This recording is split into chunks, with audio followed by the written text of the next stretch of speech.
Why do most mid-size organizations that you see do not succeed beyond a level? When we have done various consultations, there's a common pattern that we have found. And that common pattern is that in a mid-size organization, the promoters do not understand various things that is needed for growth. That is the reason you'll see that there are certain organizations that have gone up to some 300-400 crores, and then they stay in that 300-400 crores and they have not touched the 1,000 crore bracket or the 2,000 crore bracket. To all my fellow colleagues who are seeing this podcast, how will you handle such situation to ensure that the organization also grows, and at the same point of time that the promoters also understand the need for the same? It's kind of a cat and mouse story, that how much is the right dosage is what is important. Now, let me give you an example.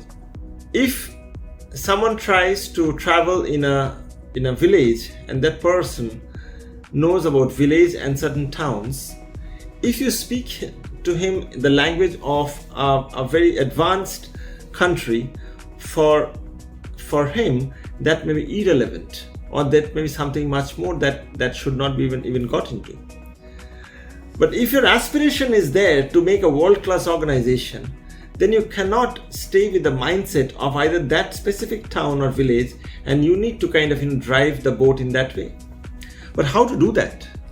That's the most difficult and unique art that a CEO for a transition management organization need to understand.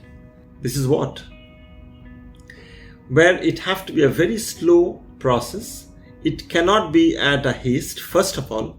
And most important is that when you're doing this transition, make people understand with case studies and not with a direct movement of statements.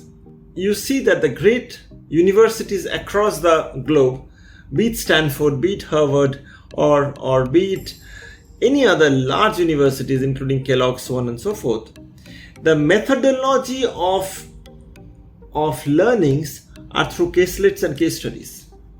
The prime reason is so that you can connect. And if you can connect, the chance of getting a positive outcome is higher than the failure. I'm not saying that it is possible always, because a note of caution and caveat. At times, when we do transitions, we are very careful what to say and how much to say, whether you should say or not. Everything has a time. Everything should not be said at one go, because then it will burst. So a good CEO need to understand, like what we have seen in Bhagavad Gita, that Krishna gives the advice to Arjuna when the right time comes, and time is very, very crucial. If you do not act in the right time, neither ahead of time nor later of time, only then it works. Now that's what need to be understood, and there's where the key is. If you do not use the key in the right place in the right time, the key will not work, and definitely the organization will again go back to that 200-300 crore turnover. The organization can actually scale up. Keep in mind, all large organizations, huge enterprises that you see today, they were once upon a time a small organization or a family-driven organization. Someone must have thought that yes, it's time to change.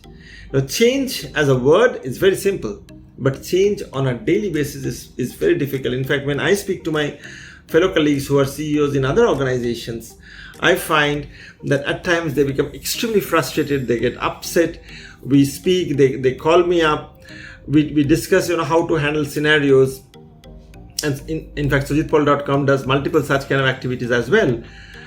But the beauty of the entire purview is that we are not only coaches, we also undergo the same kind of story, and we have done it over and over and over again. When people ask me that, do you not get frustrated, do you not get upset on the similar kind of scenarios that you face on a daily basis. Of course, I'm a human being. I would be upset, I would be frustrated, but there are ways when you need to know how to kind of cover it up.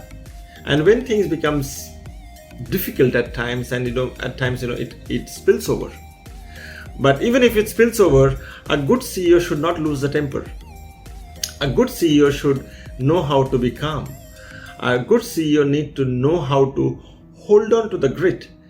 And that's what is not only in professional world, that's also in the arena of the athletes, whether it's cricket or football or tennis or any teamwork, on any team game or baseball or rugby. You'll see that a good CEO, a good leader, a good captain need to first be grounded, and they cannot lose the temper. Many a times in interviews when people ask me that why and how you retain that cool, because at times it becomes very suffocating. Yes, it does. But when your mission is clear, whether you win or lose is not important, but you need to stay focused. You need to know how to calibrate things so that the organization gets ahead and the organizational excellence are achieved and the organizational goals are achieved. The aspiration level for a good leader should not only be to create more leaders, but to add true value to the investors, to have a true vision where the end consumer is benefited.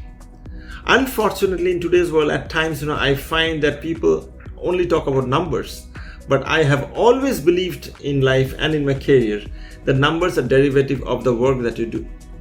Financial numbers are always a derivative of the number that you do. If you do not add value to the end consumer, if you do not add true value to your shareholders, if you do not add true value to your investors, those are inflated numbers then.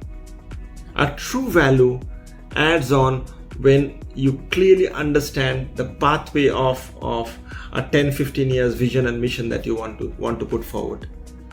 And there is where a good CEO need to hold on to its peace, hold on to its calm. And that is where, and the reason I always suggest at the top of the pyramid, if you're sitting, you need to go and unwind. You need to do what you love. You need to have fun. If this is a mandate that if you are holding a leadership position and you are in a high stress job, you must know how to unwind. If not, you will get burnout.